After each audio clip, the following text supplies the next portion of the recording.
The US Constitution, under Section 3 of the 14th Amendment, explicitly states that anyone who has engaged in insurrection or rebellion against the United States or given aid or comfort to its enemies is disqualified from holding public office, including the presidency.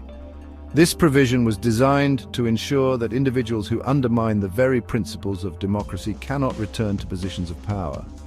Yet here we are, a nation grappling with the reality of an insurrectionist actively campaigning to retake the highest office in the land. This contradiction begs several critical questions. Why hasn't the disqualification been enforced? The 14th Amendment doesn't enforce itself. It requires Congress or the courts to formally declare someone an insurrectionist and apply the disqualification. In this case, while there has been ample public and legal debate about the actions of January 6, 2021, there hasn't been a unified legal conclusion labeling it an insurrection under this constitutional clause. Political hesitation. The process of barring a candidate based on the 14th Amendment would almost certainly be met with accusations of political weaponization. Partisan divisions have led to hesitation in pursuing such measures, even in cases where evidence may align with constitutional requirements. Lack of precedent.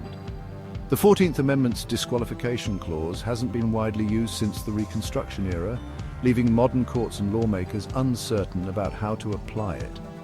This legal ambiguity has created a gap between the Constitution's intent and its enforcement. Public sentiment versus constitutional law. Democracy by nature relies on voters to uphold its principles. In this instance, a significant portion of the electorate still supports a candidate whose actions arguably meet the constitutional definition of disqualification. This highlights the tension between constitutional safeguards and popular will. Reflection.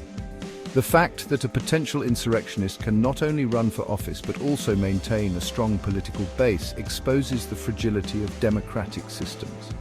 It underscores how the enforcement of constitutional safeguards depends not just on legal mechanisms but on political courage and public vigilance.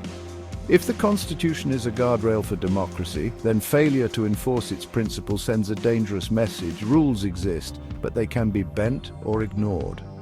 The precedent we set now will resonate through history.